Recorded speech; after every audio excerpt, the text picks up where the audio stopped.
Bonjour, mes amis. Hola, amigo. Wassalamu alaikum.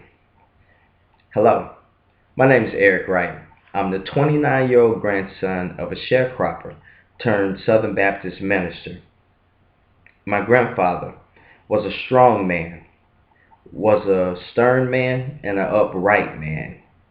A man that marched with Dr. Martin Luther King in Selma, a man as vocal as Malcolm X when it came to his congregation, and Reverend H.Y. Jeffries will always be one of my closest friends and my late grandfather. My grandfather taught me at a young age that if you honor thy neighbor, work hard, cherish your family, and stay true to your God, that the world will become a better place. I come from a small town called Demopolis, Alabama, and my interpretation of rich and poor only lies in some scopes of your imagination. I'm from a place where poverty, drugs, and the effect of globalization has taken a terrible toll. I've seen things with my own eyes. I've seen poverty, I've seen drugs, I've seen gang violence, I've seen gun violence. I am of Generation X. I've seen my share of tragedies. I've seen tragedies from the DC sniper to Oklahoma City bombing. But in my community, in my culture, gun violence is seen in a total and utter different light. I've had neighbors shotgunned down. I had classmates killed in cold blood. I attended schools where the schools in constant grief and constant mourning. In my culture, we've seen prominent figures such as Marvin Gaye, Tupac, Biggie, Jam Master Jay, even local celebrities such as Earl Monroe, a prize fighter that never got his chance at that big fight. In the urban community, our stance on gun control is simple. Control your gun. If you cannot control your gun, then you don't need your gun. And that includes preventing those that cannot control their gun from obtaining a gun. That's why in the urban community we support universal background check. Also, if you ever had the pleasure of hearing a 30-round Uzi spray outside of your home while your kids are in the bed sleeping, then you'll understand why we stand by the ban and support the ban on high capacity weapons as well. I grew up with a single mother of four. I've watched my mother work 4 jobs single-handedly.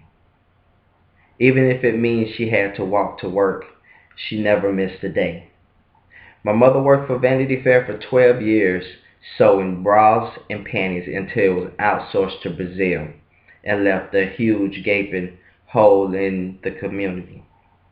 My mother worked as a bartender at the local mortuary, and she even cleaned hotel rooms on the weekend. And never once, with her kids and 4 jobs, did she ask for welfare. And there's 1,000 other families and 1,000 other Americans that has the same story, that lives below or at the poverty line and refuse to take public assistance because they love their country and they only want a piece of the American dream. And it's because the DNA that they bleed, that red, white, and blue that they bleed, tells them that this dream is allotted to them. With this said, we would like to commend and applaud President Obama on his initial stance on raising the minimum wage limits. Here in the urban community, we feel as well that it should be raised, but it should be raised to at least $11. Even at this rate, we're still living below the poverty line. And corporations' operating costs has been low enough for long enough. If you're a corporation and you see a decline in business because of these adjustments, it's because of bad business. It's because that corporation failed. It failed to be innovative. It failed to change with the changing times. The time of too big to fail has passed us. And there will always be entrepreneurs and other people to come through and reestablish what those failed institutions could not. With higher pay limits, we see that factory worker finally able to start that carpet cleaning business that he's been talking about. And this directly pumps jobs in our community, not the trickle down approach. Currently, Americans are job locked and restricted. And when you're job locked and restricted, the inspiration and the ingenuity is sucked out of a specific location. And when this happens, it directly correlates with poverty, lack of education, and the gun violence. As being part of the urban community, we would like to promote 4 progressionary conservative values. That's 1, education. Education is the ability to obtain a decent education and higher education without being watched through the system or being taken to task by higher education promises of earning potentials just to find out that you have an inflationary value degree. 2 would be family. To respect and be respected of your family, no matter the makeup, whether you're black, white, Latino, hetero, or homo. Americans' modern day family consists of a million different makeups and should be respected no matter how different they are. Number 3 would be community. To give back to those that's younger to us, to be good stewards of our home, of our streets, and protect them from any poisons that come in and try to negatively affect our community.